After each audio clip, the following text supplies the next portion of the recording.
Mr. Chairman and board members, thank you for allowing us to speak. My name is Ron Skinner.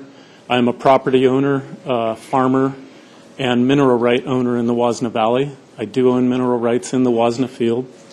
In addition, I am president of the Huasna Foundation. We are a 501c4 organized to represent members of the Huasna community. And as tempted as I am to give you a rebuttal to Mr. Halloran's recent modified project description, the scientist in me is aching to run through some of those numbers. I'm going to reserve that to a written response after the hearing today and stick with my original plan. Originally, Excelaron asked the county for a foot in the door.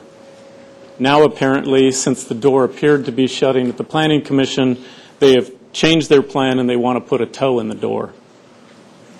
Ultimately, we come to the question of what is the Excelaron project? Because it's not likely for businesses to reduce and reduce and reduce and further reduce their proposed business plan. And we've been seeing that over a 6-year period. And we have always asked ourselves, what is the scope of the Excelaron project? And we have asked Excelaron that. And we have gotten a variety of answers that seem to change over time. First and foremost, is the Excelaron project a 12-well project, or is it a 1,000-barrel-per-day project? And those are two very different things. Once we realized that, we went around and we looked at oil fields in the state of California. There are 220 oil fields in our state.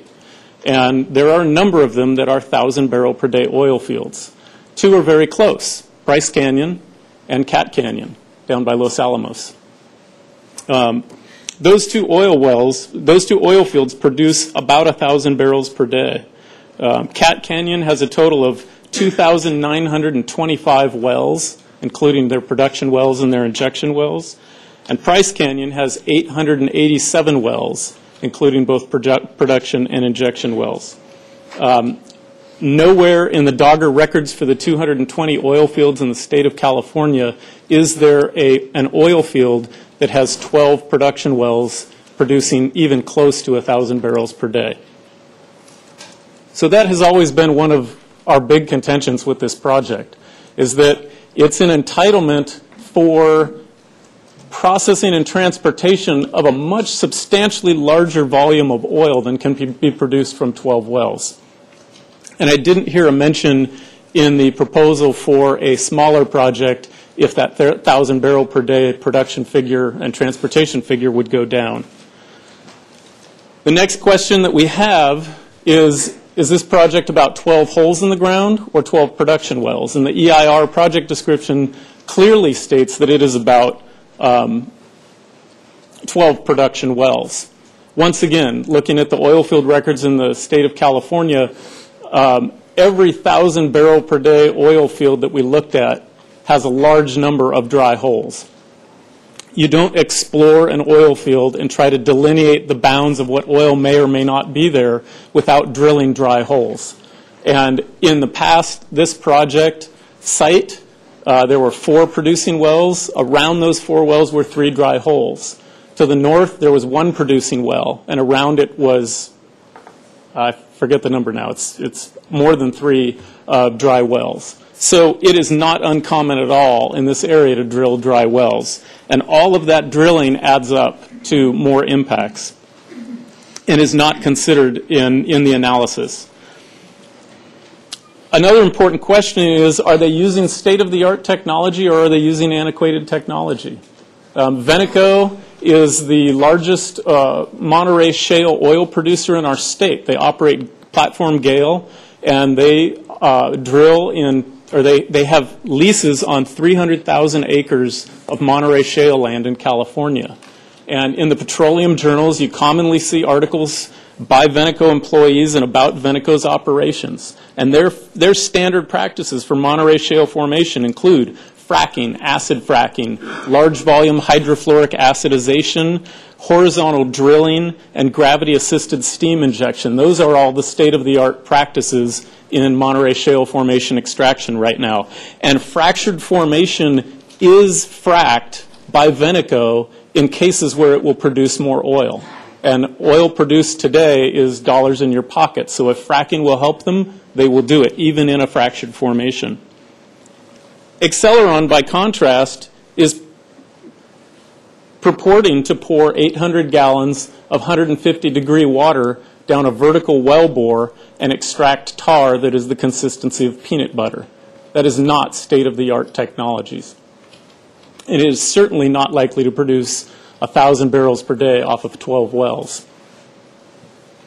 The question has been asked over and over again, or brought up over and over again, about temporary construction versus ongoing operations. And the well drilling that goes on in a field is an ongoing operation. There are re-drills, there are well recompletions, there are workovers. Drive by Price Canyon, and chances are, if you drive by there enough, you'll see oil rigs or drill rigs going up and down. Going through Cat Canyon about a month ago, we saw 3 drill rigs that were on site at the time. It's an ongoing process. And finally, the question is this project about 12 wells on 160 acres, or is it about 60 wells on 600 acres, as stated in the resource evaluation that was done for United Hunter Oil by the firm Gaffney Klein and Associates. And that study was mentioned at the Planning Commission by Art Halloran. We recently obtained a copy of it, and it was submitted to the supervisors with our analysis of it. And in there, it clearly states that United Hunter's plan is to do a 2-phase operation. The first phase having the perception of low environmental impacts with a small number of wells and a hot water technology that was chosen to have the lowest impacts. And then the second phase being an expansion to 60 wells on up to 600 acres using technologies such as horizontal drilling and steam injection.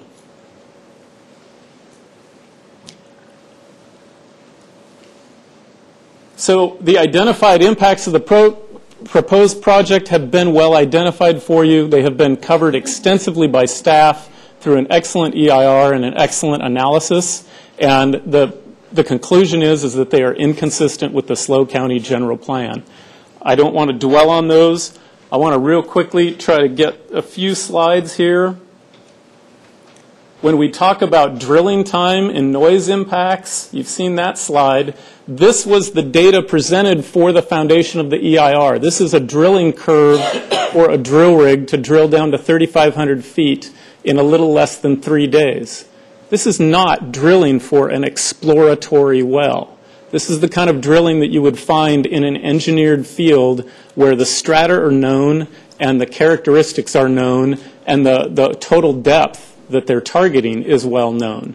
If these are truly exploratory wells, there will be time delays in the drilling to take electric logs, to take core samples, and to try to understand the formation. So right there, the whole basis for the drilling time argument being low and the impacts being temporary is based on data that is not correct. Most of these other issues have been talked about. There are other equipment and noise frequencies that will add to the background noise levels and be significant to residents, even if they don't necessarily meet the county thresholds. There's a good picture of our inversion layer, which we have 40% of the time, which will trap odor, and it tends to amplify noise. That is discussed in the EIR. Odor impacts is an important one. We've only talked about upset events and leaks from a tank. If you go by Price Canyon and you smell the hydrogen sulfide, Air Pollution Control District has said that 20 years of leaking hydrogen sulfide from Price Canyon is from what's called fugitive leaks. And fugitive leaks are from aging equipment, leaking gaskets. These are complex projects. And fugitive leaks have not been evaluated as a source of odor impacts in the Huasna Valley. And combined with our inversion layer would make significant odor events. The aesthetic impacts, I want to get to this road issue here. How do I go back? Oh, well. So the road scars have not really been evaluated. When we look at the road here, CAL FIRE has made an exception for this road to be 12 feet wide. Well, we were just told that a CAL FIRE road should be 20 feet wide with 10 feet of clearance on either side. Okay. This road and this access into the shipping site that we see here is 12 feet wide, and it's surrounded by a tremendous amount of oak trees. It will be very difficult to access during fires. That fire water that's there on site is operated by a diesel pump.